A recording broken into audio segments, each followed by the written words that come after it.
네, 오늘 헌법재판소에서는 최상목 권한대행이 마은혁 헌법재판관 후보자 임명을 보류한 것과 관련한 변론이 제기됩니다. 네, 이제 막바지를 향해 가는 탄핵 심판 상황까지 김성수 변호사와 함께 이야기 나눠보겠습니다. 어서 오십시오. 어서 오십시오. 안녕하세요.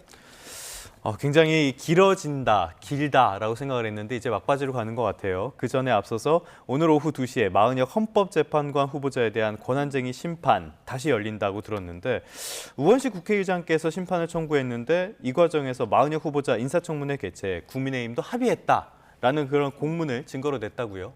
예, 맞습니다. 이 사건에 대해서 간단하게 설명을 먼저 드리겠습니다.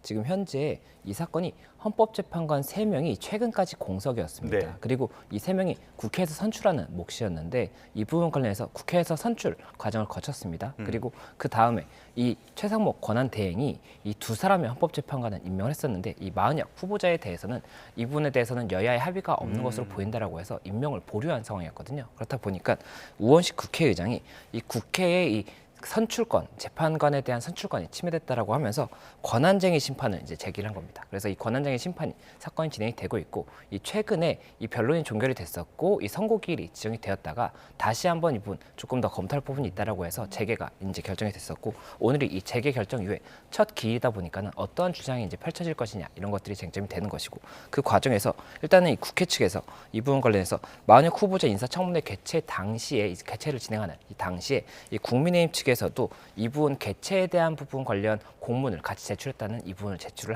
함으로써 결국에는 이 당시의 사실관계에 대해서 추가적인 증명을 한 것이 아닌가 이런 부분이 생각이 드는 겁니다. 네. 변호사님께서 말씀하신 것처럼 결국엔 여야 합의가 쟁점이 될 텐데 이걸 두고 공방이 지금 벌어지고 있습니다. 재판관 임명을 위해서는 반드시 필요한 요건인가요? 예, 이 헌법재판관 임명에 관해서 일단 설명을 드리겠습니다. 이게 헌법 111조를 보면 헌법재판소는 법관의 자격을 가진 구인의 재판관으로 구성한다라고 되어 있고 네. 이 부분 대통령이 임명한다라고 되어 있습니다. 그리고 111조 3항을 보면 제2항의 재판관 중에 3인은 국회에서 선출한 자를 3인은 대법원장이 지명하는 자를 임명한다라고 되어 있거든요. 그렇다 보니까 이 임명에 대한 것이 대통령이 임명권을 가지고 어떠한 독자적인 판단을 할 수 있는 것이냐 이것이 하나가 쟁점이 될 수가 있는 것이고 또 하나가 이 부분 임명에 대한 독자적인 판단이 없다고 하더라도 임명의 지연 시기, 그 시기 자체를 결정할 수 있느냐 이것 자체도 쟁점이 될 수가 있는 것이기 때문에 지금 현재 이 권한쟁의 여부가 다퉈지고 있는 것이고 이 여야 합의에 관해서 지금 이야기가 나오는 것이 여야 합의에 관해서는 헌법에 방금 말씀드렸던 규정에는 없지 않습니까? 네. 그렇다고 한다면 국회법에 있느냐 이걸 봤을 때도 국회법에도 명시적인 규정은 없다라고 보이거든요. 그렇다 보니 이런 부분들에 대해서 여야 합의를 이유로 임명을 지연한다든지 임명하지 않는 그런 행위 자체가 가능한 것인지에 대해서 헌법재판소에서 판단해달라라고 해서 권한쟁의 심판을 제기했기 때문에 이 부분 헌법재판소에서 어떻게 판단할지가 주목되는 부분입니다. 그러니까 일반적으로 국회 몫의 3명, 이 3명은 여당 1명, 야당 1명, 그리고 여야 합의 1명으로 했지만 이건 어떤 법적인 구속이 있는 게 아니라 어떤 관례적으로 진행될 거다. 이렇게 이해를 하면 되겠습니까? 예, 맞습니다. 지금 우선은 지금 이 최상목 대행 측에서 주장을 하는 예. 부분이 방금 말씀하셨던 것처럼 이 관례적으로 이 두 명은 일단 여와 야가 한 명씩 이제 이 선출을 하고 나머지 한 명에 대해서는 여야 합의가 있었던 것이 관례라는 겁니다. 그렇다 보니 이에 대해서 관례라는 것이 그렇다면은 법적으로 어떻게 해석될 수 있는 것이냐 이것 자체도 쟁점이 될 수가 있기 때문에 네. 이 부분까지도 헌법재판소에는 종합적으로 검토하지 않을까 생각이 됩니다. 그렇기 때문에 나오는 이야기가 국민의힘 쪽에선 절차가 잘못됐다 이런 주장이 아닐까 싶어요.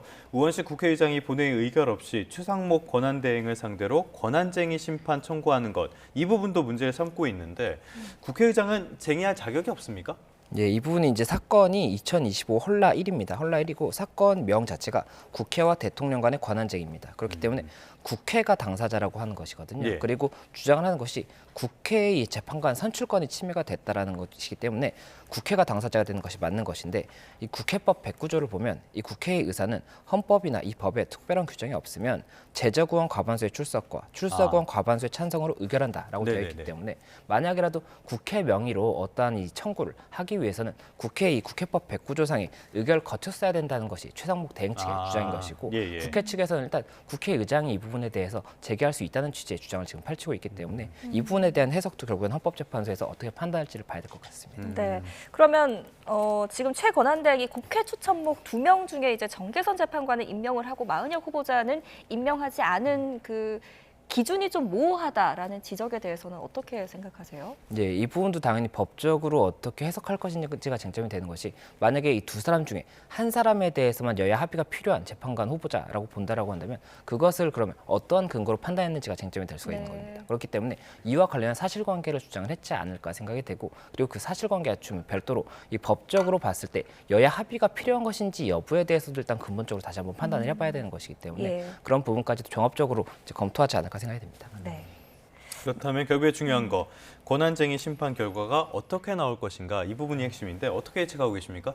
이게 저희가 이제 재판을 진행을 해보면 이 결과가 예상이 되는 경우가 있습니다. 이게 뭐 사실관계가 명백하다라든지 아니면 어떠한 뭐 법리적으로 그 상대방의 주장이 뭐 이제 구성이 안 된다든지 이런 것들이 있을 수가 있는데 지금 같은 경우에는 법리적인 구성 자체는 양측 다 상당한 뭐 이유는 있다라고 보이기 때문에 이에 대해서 어떻게 판단할지는 각 재판관에 따라서 달리 볼 수도 있지 않을까 생각이 되고 그렇다라고 한다면 이 결정이 있을 때도 만장일치가 아닌 뭐 각각의 재판관의 이 수에 따라서 판단이 되지 않을까 생각이 됩니다. 그리고 참고로 말씀을 드리면 이 헌법재판소에서 이 결정을 할 때는 이 탄핵 같은 경우에는 6인의 재판관이 찬성을 해야 되는 것이고 이 다른 이 권한쟁의 같은 경우에는 이 종국 심리에 관여한 재판관의 이 과반수가 찬성을 해야 되는 것이거든요. 그렇다 보니 지금 현재 8명이지 않습니까? 그렇다면 과반수 5명이 찬성을 해야지 이 부분 인용이 되는 것이기 때문에 이 부분도 저희가 같이 살펴보면 좋을 것 같습니다. 네. 만약에 헌재가 인용 결론을 내린다면 그 이후의 절차는 어떻게 되는 건가요? 일단은 이 부분 인용이 된다라고 한다면 지금 현재 임명을 보류한다든지 미임명한 행위 자체가 헌법에 위반된다는 판단이 나오는 겁니다. 그런데 이것이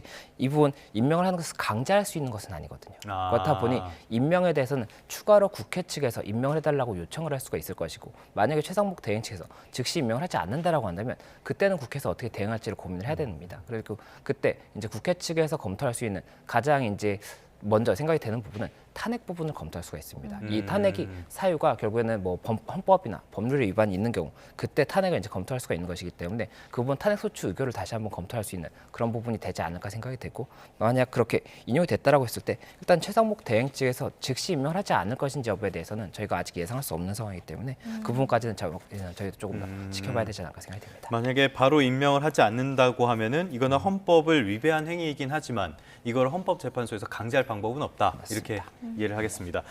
알겠습니다. 이제 본격적인 이야기로 들어가서요. 윤석열 대통령의 탄핵 심판 변론 이번 주에도 2차례가 열리잖아요. 증인으로 좀 눈에 띄는 분이 있습니까?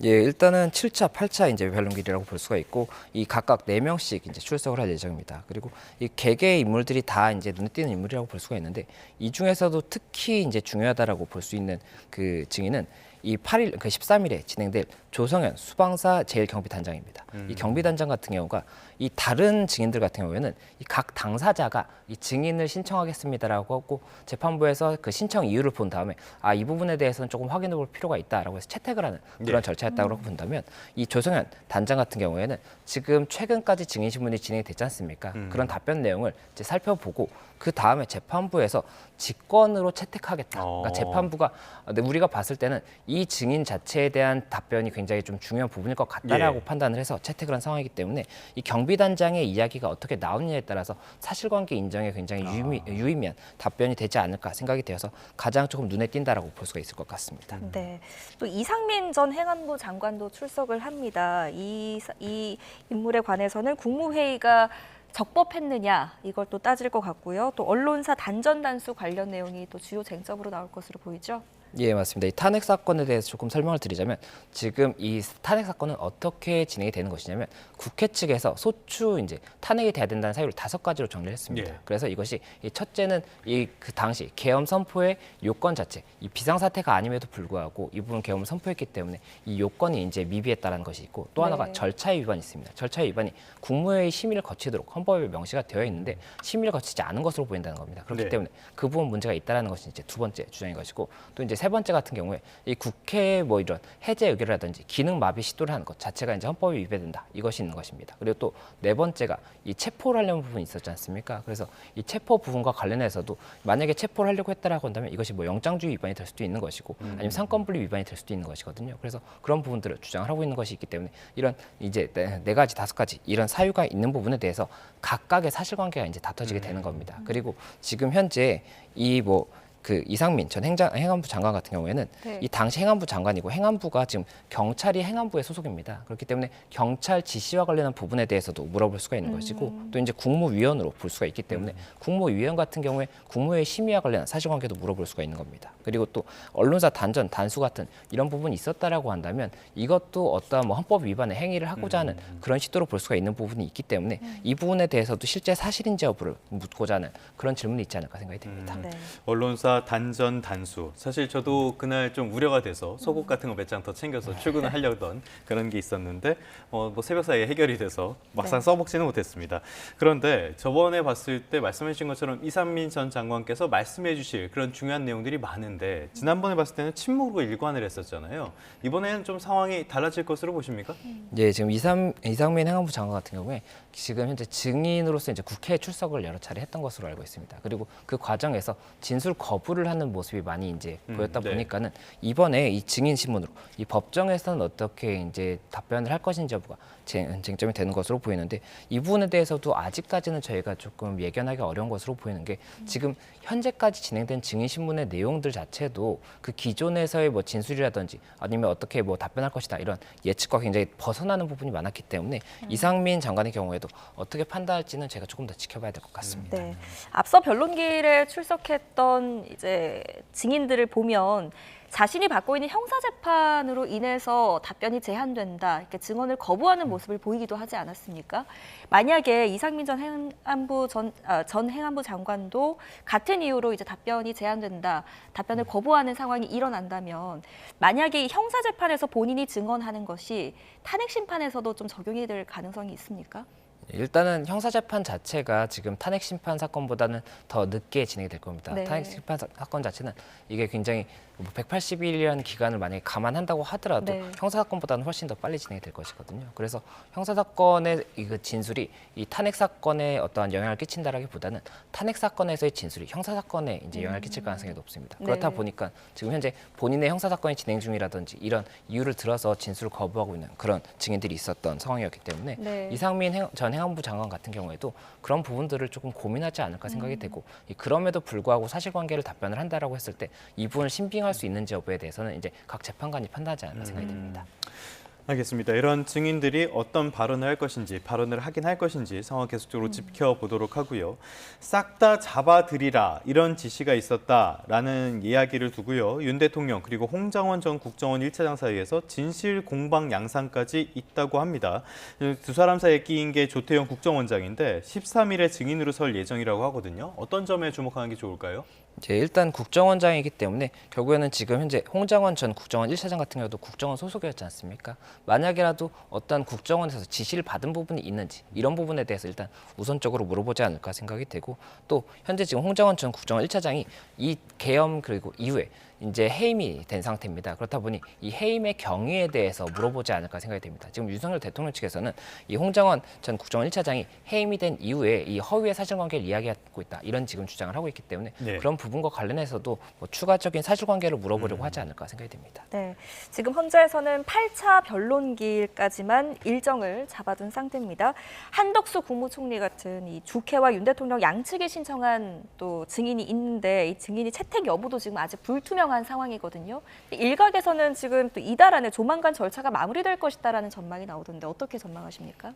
예, 일단 지금 13일까지만 기일이 지정된 상황입니다. 그렇다 네. 보니까 증인 신문을 추가로 더 진행할 것이냐가 쟁점이 되는 것으로 보이는데 네. 지금 아마 이 재판소에서도 결국에는 이번 주에 증인 신문의 내용을 들어보고 만약이라도 추가적으로 추가적인 증인을 다시 한번 좀 부를 일이 있다든지 이런 이유가 있다라고 한다면 증인 신문 기일을 추가 지정하지 않을까 생각이 되고 만약에 13일에 이제 증인 신문에 대해서는 이제 충분히 이루어졌다라고 판단을 하면 아마 최종 변론 기일을 정해서 이 법률적인 의견을 정리하는 그 기일을 가질 가능성도 있습니다. 그리고 이것이 한 번 정도 기일을 가질 것인지 아니면 두세 차례 이렇게 가질 것인지 이런 것들이 좀 쟁점이 될 수가 있을 것으로 보입니다. 그래서 이런 부분의 일정을 저희가 그 과거 사례 사례를 봤을 때 설명을 조금 드리면 이 박근혜 전 대통령 이 탄핵 사건 당시에 2월 22일에 16차 변론기일이 있었고 이때 당시에 이제 증인 신문이 마무리가 됐었습니다.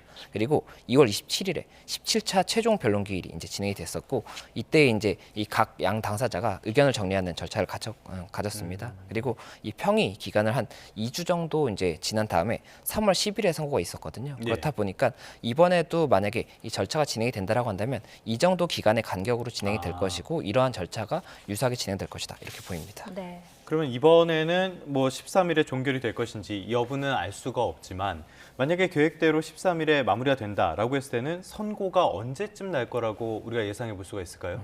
예, 말씀드렸던 것처럼 지금 이 간격이 있지 않습니까? 예. 이 간격을 기준으로 저희가 예상을 해봤을 때 일단은 그 증인 신문기일이 언제 종료가 되는지가 중요할 것으로 보입니다. 그 증인 신문이 종료가 되고 나면 말씀드렸던 것처럼 이 법리적인 의견을 정리하는 기일을 한 차례 이상은 가질 것으로 예상이 되거든요. 그렇다 보니까 한 차례 이상을 가진다라고 한다면 그것이 이제 일주일 정도의 기간을 두지 않을까 생각이 되고 그 이후에 평의 자체가 이제 노무현 전 대통령 때도 그렇고 그 2주 정도는 평의 기간을 가졌습니다. 예. 평의 기간을 가진 다음에 선고를 하기 때문에 그렇다라고 했을 때 그 간격을 기준으로 해서 예상을 할 수가 있지만 다만 지금 현재 증인 신문의 기일이 언제쯤 종료될지 아직까지는 저희가 단언할 수 없기 때문에 예. 그 부분 감안해서 봐야 될 것 같습니다. 네. 지금 탄핵 심판이 진행되고 있는 와중에 윤석열 대통령이 구속 취소 신청을 했습니다. 보석이 아니라 구속 취소를 신청한 이유가 좀 이례적이라고 하더라고요. 예, 맞습니다. 이 형사소송법 93조에 보면 구속 취소라는 것이 있습니다. 이게 구속의 사유가 없거나 소멸한 경우에 이제 취소를 하여야 한다라는 규정이 있거든요. 그렇다 보니 구속 취소를 청구한 것으로 보이는데 이게 실무적으로 구속 취소는 많이 하지 않다 보니까는 이례적이다라는 이야기가 나오는 것 같습니다. 네. 이게 구속 취소라는 것이 구속의 사유에 대해서 결국엔 법원이라든지 수사기관의 판단이 이 옳지 못했다는 것을 다투는 것인데 이게 받아들여질 가능성이 높지 않다 보니까는 예. 이 부분 청구를 이제 저희가 일반 사건에서는 하지 않는 부분인데 윤석열 대통령 측에서 지금 현재 주장을 하고 있는 것은 이 검찰에서 1월 26일 그 저녁 6시 54분에 기소를 했습니다. 그런데 그 검찰에서 구속할 수 있는 기간이 윤석열 대통령 측의 이 계산에 따르면 1월 25일 밤 12시에 종료가 됐다는 것이거든요. 그렇다 보니까 결국에는 기소 시점이 만약에 기소 시점에서 그 기간이 이제 다 도과가 됐다라고 한다면 석방한 상태에서 기소를 했어야 되는 것인데 그것이 아닌 구속 기소를 했기 때문에 이 부분에 대해서 다투고 있는 것이 아닌가 이렇게 생각이 되는 부분이 있고 또 한 가지가 이 구속의 사유 자체에 대해서도 뭐 여러 가지로 공수처라든지 굉장히 많은 이견이 있었지 않습니까? 예. 그래서 예. 그런 부분까지도 종합적으로 이제 검토해서 취소 신청을 한 것이 아닌가 생각이 됩니다.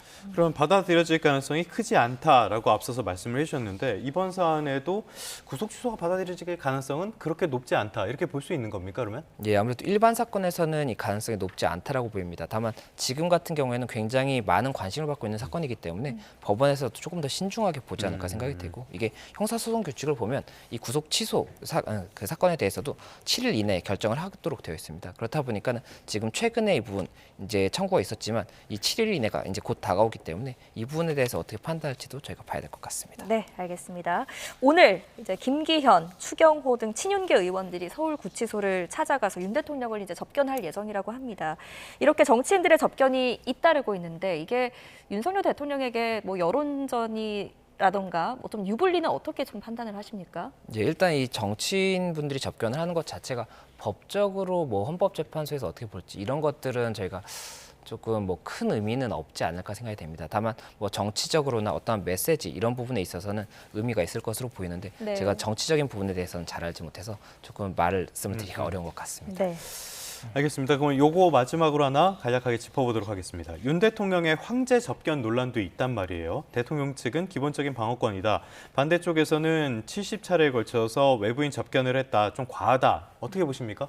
예, 지금 이분 70차례가 1월 15일부터 2월 3일까지 이제 20일을 기준으로 하는 것으로 보입니다. 그리고 이것이 조금 세부적으로 나눠 보면 변호인 접견이 66회, 그리고 일반 접견 2회, 그리고 장소 변경 접견 2회 이렇게 돼 있는 것으로 보이는데 지금 일반 접견이나 장소 변경 접견 같은 경우가 이제 변호인이 아닌 사람들을 만난 것으로 볼 수가 있는 것이고 네. 변호인 접견이 66회지 않습니까? 그런데 지금 1월 15일부터 2월 3일까지의 기간을 봤을 때 윤석열 대통령의 입장에서는 헌법재판소의 사건이라든지 굉장히 많은 사건에 대해서 법리적인 검토가 필요한 부분이 있었기 네. 때문에 이런 부분이 66회라고 했을 때 뭐 과도하다 이렇게 볼 수 있는지에 대해서는 조금은 예, 조금 신중히 봐야 되지 않을까 생각이 듭니다. 네, 알겠습니다. 오늘 이야기 여기까지 듣도록 하겠습니다. 지금까지 김성수 변호사와 함께했습니다. 잘 들었습니다. 고맙습니다.